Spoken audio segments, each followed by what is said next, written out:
Davanagere election 5,000 ಲೀಡಿಂದ ತಮ್ಮ ಅಭ್ಯರ್ಥಿ ಗೆದ್ದಿದ್ರು ಕೂಡ ಕಾಂಗ್ರೆಸ್ ಮತ ತಮ್ಮ ನಿರ್ಣಾಯಕ ಆಗಬೇಕಾಗಿತ್ತು. ಎಲ್ಲ ಒಂದು ಕಡೆ ತಾವು ಅವರ ಅಸ್ತಿತ್ವ ಇಲ್ಲ ಅಂದ್ರೂ ಕೂಡ ಗೆಲ್ಲಬಹುದು ಅನ್ನೋಂಥ ಸಾಧ್ಯತೆ ಇದೆ ತಮಗೀಗ. ಹೌದು, ಏನಾಯಿತು, ನಮ್ಮಲ್ಲಿ ಸ್ವಲ್ಪ ಗೊಂದಲ ಸೃಷ್ಟಿ ಆಯಿತು. ಅದಾಗಬಾರ್ದಾಗಿತ್ತು. ಯಾಕಂತ ಹೇಳಿದ್ರೆ ನಮ್ಮಲ್ಲಿ ಯಾವುದೇ ರೀತಿಯ ಒಂದು ಭೇದ ಭಾವ ಇಲ್ಲ. ಅಲ್ಪಸಂಖ್ಯಾತರ ಬಗ್ಗೆ ಅದಾಗಲಿ ಅಥವಾ ಬಹುಸಂಖ್ಯಾತರಾಗಲಿ ಎಲ್ಲರನ್ನೂ ಕೂಡ ಒಂದಾಗಿ ನೋಡುವಂಥದ್ದು. ಮತ್ತು ಯಾರಿಗೆ ಅಲ್ಪಸಂಖ್ಯಾತರಿಗೆ ವಿಶೇಷವಾದಂಥ ನಾವು ಅವ್ರಿಗೆ ಯಾವುದೇ ರೀತಿಯ ತೊಂದರೆ ಅಥವಾ ಅನ್ಯಾಯ ಆಗಬೇಕು ಅಂತ ಯಾರೂ ಬಯಸುವಂಥದ್ದು ಇಲ್ಲವೇ ಇಲ್ಲ. ಆದರೆ ರಾಜಕೀಯ ತೀರ್ಮಾನಗಳಾಗ್ತದೆ. ರಾಜಕೀಯ ತೀರ್ಮಾನಗಳಾದಾಗ ಬಹುಶಃ ಆ ಸಂದರ್ಭದಲ್ಲಿ ನಾವು ಸರಿಯಾದ ರೀತಿಯಾಗಿ ಅದನ್ನು ಇನ್ನೂ ನಿರ್ವಹಿಸ್ಬೋದಾಗಿತ್ತು. ಮತ್ತು ನಂತರ ಆ ಗೊಂದಲ ಈಗ ನನ್ನ ಪ್ರಕಾರ ಮುಕ್ತಾಯ ಆಗಿದೆ. ಈಗ ಅದನ್ನು ನಾವು ಬೆಳೆಸ್ಕೊಳ್ಳುವಂಥ ಇಲ್ಲ. ಮುಸ್ಲಿಂ ಮತಗಳು ಎಲ್ಲ ಮತಗಳು ನಿರ್ಣಾಯಕನೇ. ಯಾವ ಮತನೂ ಕೂಡ ಹೆಚ್ಚು ಮೌಲ್ಯ ಇದೆ ಅಂತ ಹೇಳೋಕ್ಕಾಗಲ್ಲ. ಎಲ್ಲ ಮತಗಳು ನಿರ್ಣಾಯಕ. ಆದರೆ ನಮ್ಮಲ್ಲಿ ರಾಜಕೀಯವಾದಂಥ ಕೆಲವು ಸಂದರ್ಭಗಳಲ್ಲಿ ಕೆಲವು ಗೊಂದಲಗಳು ಸೃಷ್ಟಿಯಾಗ್ತದೆ ಆ ಸಮಯದಲ್ಲಿ. ಅದನ್ನು ಈಗ ನಾವು ಆ ಸಮಯ ಈಗ ಮುಗಿದಿದೆ. ಈಗ ಅದನ್ನು ನಾವು ಸರಿಪಡಿಸ್ಕೊಂಡು ಮುಂದೆ ಅದನ್ನು ಬೆಳೆಸ್ಕೊಳ್ಳುವಂಥ ಅವಶ್ಯಕತೆ ಇಲ್ಲ. ನಾವೆಲ್ಲರನ್ನೂ ಕೂಡ ಸೇರಿಸ್ಕೊಂಡು ಹೋಗ್ತೀವಿ. ವಿಶೇಷವಾಗಿ ಅಲ್ಪಸಂಖ್ಯಾತರ ಬಗ್ಗೆ ನಮಗೆ ಯಾವುದೇ ರೀತಿಯ ಸಮಸ್ಯೆನೇ ಇಲ್ಲ. ಅದಕ್ಕೋಸ್ಕರ ಎಲ್ಲರೂ ಮತ್ತೆ ಒಂದು ಮಾಡುವಂಥದ್ದು ಏನಾದರೂ ಸಣ್ಣ ಪುಟ್ಟ ವ್ಯತ್ಯಾಸಗಳಾಗಿದ್ರೆ ಅದನ್ನು ಕೂಡ ಸರಿಪಡಿಸ್ಕೊಂಡು ಮುಂದಕ್ಕೆ ಹೋಗ್ತೀವಿ. ಪಶ್ಚಿಮ ಬಂಗಾಳದ ಎಲೆಕ್ಷನ್ ಯಾಕೆಂದರೆ ಅಲ್ಲಿ ಎಲ್ಲ ಥರ ನಡೆದಿದೆ. ಒಂದು ಮತದಾರರ ಪರಿಷ್ಕರಣೆ ಯಾವ ರೀತಿ ಮಾಡಿದ್ರು, ಅದರಲ್ಲಿ ಯಾವ ರೀತಿಯಾಗಿ ಅಲ್ಲಿ ಅನೇಕ ಜನರಿಗೆ ಮತ ಹಾಕುವಂಥ ಹಕ್ಕೇ ಕಳ್ಕೊಂಡ್ರು. ಮತ್ತು ಸುಮಾರು 27 ಲಕ್ಷ ಜನ ಮತ ಹಕ್ಕನ್ನು ನೀಡಬೇಕು ಅಂತೇಳಿ ಅರ್ಜಿಗಳು ಕೊಟ್ಟರು. ಅರ್ಜಿಗಳು ಬೆಲೆ ಆಗಲಿಲ್ಲ. 27 ಲ್ಯಾಕ್ ವೋಟ್ಸು ಅಪ್ಲಿಕೇಶನ್ಸ್ ಕೊಟ್ಟಿದ್ದಾರೆ, ನಮ್ಗೆ ವೋಟ್ ಇದೆ ಕೊಡಿ ಅಂತ. ಅದು ಕೇವಲ 1,000 ಜನರಿಗೆ ಕೊಟ್ಟರು ಆ ಟ್ರೈಬ್ಯುನಲ್ಗಳಲ್ಲಿ. ಸೊ ಸುಮಾರು 26 ಲಕ್ಷ ವೋಟು ಅದು ಅರ್ಜಿ ಹಾಕಿದ್ದು ಕೂಡ ಕೊಡಲಿಲ್ಲ. ಡಿಫ್ರೆನ್ಸ್ ಎಷ್ಟು TMCಗೂ ಮತ್ತು BJPಗೂ? 35 ಲಕ್ಷ ವೋಟು. 35 ಲಕ್ಷ ವೋಟ್. ಈ ವೋಟ್ಗಳು ಅತಿ ಹೆಚ್ಚಿನ ಇದ್ದದ್ದು ಅಲ್ಪಸಂಖ್ಯಾತರ ಮತಗಳು ಮತ್ತು ಯಾರು TMC ಕಡೆ. ಅದರಿಂದ ಚುನಾವಣಾ ಆಯೋಗ ಇದರಲ್ಲಿ ಶಾಮೀಲಾಗಿರುವಂಥದ್ದು ದುರ್ದೈವದ ಸಂಗತಿ. ಮತ್ತು ಅಸ್ಸಾಂನಲ್ಲೂ ಕೂಡ ಯಾವ ರೀತಿಯಾಗಿ ಪರಿಷ್ಕರಣೆ ಮಾಡಿದ್ರು, ವಿಂಗಡಣೆ ಮಾಡಿದ್ರು ಕ್ಷೇತ್ರಗಳನ್ನ, ಅದು ಕೂಡ ಬಹಳ ಗೊಂದಲಮಯವಾದಂಥ ರೀತಿಯಾಗಿ ಮಾಡಿರುವಂಥದ್ದಾಗಿದೆ. ಅಂದರೆ ಇವತ್ತು ಚುನಾವಣೆ ಗೆಲ್ಲೋದಕ್ಕೆ ಖಂಡಿತ ಪ್ರಜಾಪ್ರಭುತ್ವದಲ್ಲಿ ನಿಲ್ಲಬೇಕು, ಅವರವರ ಹೋರಾಟ. ಆದರೆ ಈ ರೀತಿಯಾಗಿ ಒಂದು ರೀತಿ ಎಲ್ಲ ಸಂಸ್ಥೆಗಳನ್ನು ದುರುಪಯೋಗ ಪಡಿಸ್ಕೊಂಡು ನಮಗೆ ನಂಬಿಕೆ ಹೋಗುವಂಥ ರೀತಿಯಲ್ಲಿ ಮಾಡಿದ್ರೆ ಇದು ಖಂಡಿತವಾಗಿಯೂ ಸರಿಯಲ್ಲ. ಇದು ಅದು ಒಂದು ಕಾರಣ. ಇಲ್ಲ, ಇಲ್ಲಿ ನಾವು ಎಚ್ಚರಿಕೆಯಿಂದ ಇರಬೇಕಾಗ್ತದೆ. ಯಾಕಂತ ಹೇಳಿದ್ರೆ ಇವತ್ತು ಚುನಾವಣಾ ಆಯೋಗದ ಮೇಲೆ ನಂಬಿಕೆ ನಾವು ಸ್ವಲ್ಪ ಈಗ ಕಳ್ಕೊಳ್ತಾ ಇದ್ದೀವಿ.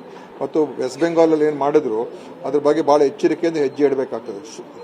ಸುಪ್ರೀಂ ಕೋರ್ಟು ಕೂಡ ನಮಗೆ ವೆಸ್ಟ್ ಬೆಂಗಾಲಲ್ಲಿ ಸರಿಯಾದ ರೀತಿಯಾಗಿ ರಕ್ಷಣೆ ಕೊಡಲಿಲ್ಲ.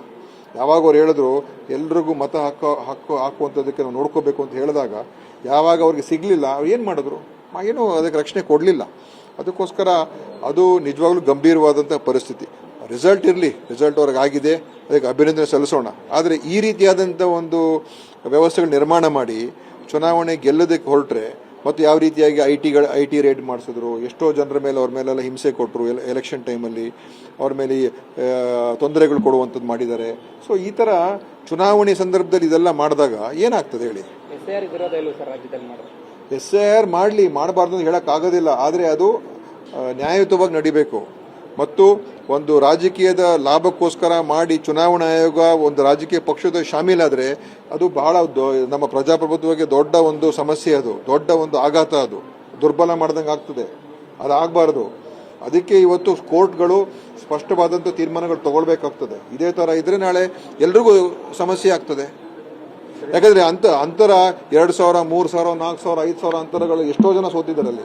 ಇನ್ನೂ ಪೂರ್ತಿ ಮಾಹಿತಿ ಬರಬೇಕು ವೆಸ್ಟ್ ಬೆಂಗಾಲಿಂದ. ಆದರೆ SIR ಕೂಡ ಮತ್ತು ಯಾವ ರೀತಿ ಅವರು ಅಧಿಕಾರದ ಒಂದು ಸಂಸ್ಥೆಗಳನ್ನು ಉಪಯೋಗ ಮಾಡಿದ್ದಾರೆ, IT, ED, CBI ಎಲ್ಲ TMC ಮೇಲೆ ಎಷ್ಟು ಹಿಂಸೆ ಕೊಟ್ಟರು, ಅದೆಲ್ಲ ಮಾಡಿರುವಂಥದ್ದು ಇದು ಖಂಡಿತ ಅದು ಸರಿ ಒಳ್ಳೇದಲ್ಲ.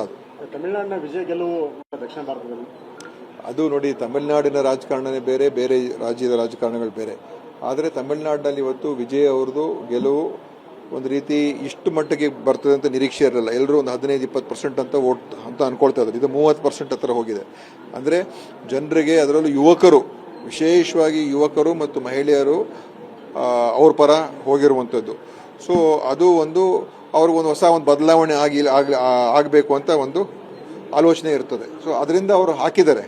ಮುಂದೆ ನೋಡೋಣ ವಿಜಯ್ ಅವರು ಈಗ ಕೈಯನ್ನು ನಡೀತಾ ಸರ್ ವಿಜಯ್ ನನಗನ್ಸ ಅದೆಲ್ಲ ಅದಕ್ಕಿಂತ ಮುಖ್ಯ ಅವ್ರದ್ದೊಂದು ರೀತಿ ಸನ್ನಿವೇಶ ಒಂದು ಕೂಡ ಬಂತು ಮತ್ತು ಡಿ ಎಂ ಕೆ ಮತ್ತು ನಮ್ಮ ಅಲಯನ್ಸು ಕೂಡ ಸುಮಾರು 75 ಸೀಟ್ ಗೆದ್ದಿದ್ದಾರೆ, ಕಮ್ಮಿ ಏನು ಗೆದ್ದಿಲ್ಲ. ಆದರೆ ಜನ ಬದಲಾವಣೆ ಬಯಸಿದ್ರು. ಅದರಲ್ಲಿ ವಿಜಯ ಮುಖಾಂತರ ಏನೋ ಬದಲಾವಣೆ ಆಗುತ್ತೆ ಅಂತ ತಮಿಳುನಾಡಲ್ಲಿ ಮೊದಲಿಂದನೂ ಕೂಡ ಅಲ್ಲಿ ಈ ಏನು ವ್ಯಕ್ತಿಗಳ ಮೇಲೆ ಭಾಳ ನಂಬಿಕೆ ಮತ್ತು ಅತಿಯಾದಂಥ ಒಂದು ಏನು ವಿಶ್ವಾಸವನ್ನು ಇಟ್ಕೊಳ್ತಾರೆ. ಸೊ ಅದರಿಂದ ಇಟ್ಕೊಂಡಿದ್ದಾರೆ. ಈಗ ಅವ್ರಿಗೆ ದೊಡ್ಡ ಸವಾಲು, ಯಾಕೆಂತ ಹೇಳಿದ್ರೆ ಈಗ ಅವರು ಸರ್ಕಾರ ನಡೆಸಬೇಕು, ಜನರಿಗೆ ಹೇಳುವಂಥದ್ದು ಪ್ರಚಾರ ಮಾಡುವಂಥದ್ದು ಅದು ಒಂದು ಕಡೆ. ಈಗ ಅಧಿಕಾರಕ್ಕೆ ಬರ್ತಾರೆ, ಈಗ ಯಾವ ರೀತಿ ನಡೆಸ್ತಾರೆ. ಆದರೆ ನಾವೆಲ್ಲ ಒಳ್ಳೇದು ಆಗಲಿ ಅಂತ ಬಯಸ್ತೀವಿ, ಜನರಿಗೆ ಒಳ್ಳೇದು ಮಾಡಲಿ ಅಂತ ಬಯಸ್ತೀವಿ. ಮತ್ತು ಅವರು ಇನ್ನೂ ಹೆಚ್ಚು ಒಂದು ಒಳ್ಳೆಯ ಸರ್ಕಾರ ಕೊಟ್ಟರೆ ಖಂಡಿತ ಅದು ಎಲ್ರಿಗೂ ಒಳ್ಳೆಯದೇ.